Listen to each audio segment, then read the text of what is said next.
Hello friends, আমি রঞ্জনা আজকে তোমাদের জন্য নিয়ে এসেছি একটা নতুন পিকনিক স্পটের খোঁজ। এই পিকনিক স্পটটা আছে কলকাতা থেকে খুবই কাছে, চিনসুরা। তোমরা হয়তো নাম শুনেছো।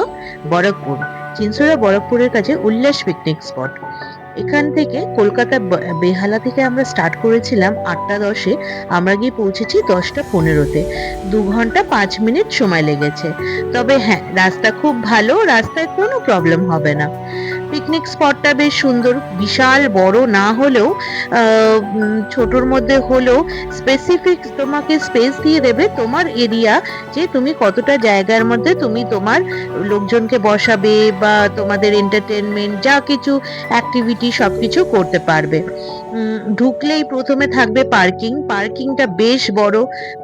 5-6টা বাস আরামসে দাঁড়িয়ে যেতে পারে। এছাড়াও আরেকটাও ছোটখাটো একখানা পার্কিং আছে, সেখানে 8-10টা গাড়ি দাঁড়িয়ে যেতে পারে। আর ভেতরটা বেশ সাজানো গোছানো। এই যে জায়গাটা দেখছো, এই জায়গাটা ফুল দিয়ে ডিয়ার দিয়ে সাজানো রয়েছে। এখানে একটা ফোয়ারার মতো করে করা রয়েছে, যেখানটা দেখলে বেশ ভালো লাগে। আর ফটো তোলার জন্য কিন্তু বেশ মনোরম। সব থেকে আই ক্যাচিং যেটা বা ভালো লাগার বিষয়, পিকনিকটা আমরা ছোট বেবিদেরকে ছেড়ে করতেই পারি না। ওদের জন্য কিন্তু একটা ছোট জায়গা রাখা আছে, দোলনা, স্লিপ এগুলো চড়ার জন্য।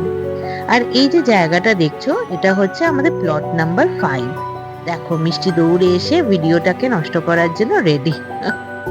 দেখো হাত দিচ্ছে, ওকে দেখে দেখে কিন্তু পরে মিষ্টিকে দেখে দুষ্টু হয়ে চলে আসবে। তো এই যে জায়গাটা দেখছি, এখানটা আমাদের রান্না বান্না হচ্ছিল। প্রত্যেকটা প্লটের মধ্যে এরকম ঘেরা একটা জায়গা আছে যেখানে রান্না করা যায়। আর এছাড়া টেবিল চেয়ার রাখার জন্য বা অ্যাক্টিভিটি করার জন্য যথেষ্ট বড় জায়গা রয়েছে। আর হ্যাঁ, আরেকটা জিনিস যেটা আমার ভালো লেগেছে, সেটা হচ্ছে একটা ছোট ঘরও দেওয়া থাকে। ঘরের মধ্যে একটা বেডও ছিল, যে যদি কোনো ছোট বাচ্চা থাকে তাদেরকে ঘুম পাড়ানো বা কিছু করা যেতে পারে। তো এসেই আমরা আগে ব্রেকফাস্ট করে নিলাম, কড়াইশুটির কচুরি, আলুর দম আর রসগোল্লা। তারপরে আমরা সবাই একটু ঘুরে ফিরে চারিদিকটা দেখছিলাম কিরকম সাজানো আছে, কিরকম ভাবে লোকজন এসেছে, কতগুলো বাস দাঁড়ানো আছে। প্রচুর দূর দূর থেকেও হয়তো লোক এসেছিল।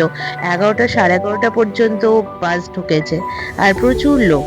তবে সব থেকে সুন্দর যে জিনিসটা, যে কেউ কারোর এরিয়াতে ঢুকে কিছু গন্ডগোল করতে পারবে না। প্রত্যেকের স্পেসিফিক একটা এরিয়া থাকে, আর প্লট নাম্বার ভাগ করে দেওয়া থাকে, নাম্বার 1 নাম্বার 2 করে। এখানে আমাদের 15-16 পর্যন্ত প্লট রয়েছে।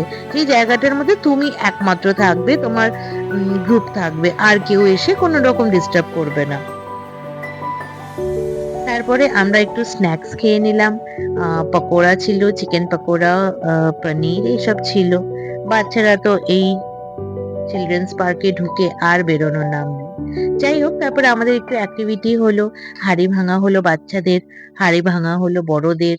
তারপরে আমাদের লাঞ্চটা সময় হয়ে গেছিল প্রায় 2:30 পৌনে 3টে। তো আমরা লাঞ্চ করে নিলাম। লাঞ্চ কিন্তু আমাদের বেশ এলাহি হয়েছিল। সরু চালের ভাত হয়েছিল, সবজি দিয়ে ডাল, বেগুনি, বড় সাইজের পাবদা, তারপরে ভেটকির পাতুরি, চাটনি, পাঁপড়, বেশ ভালো।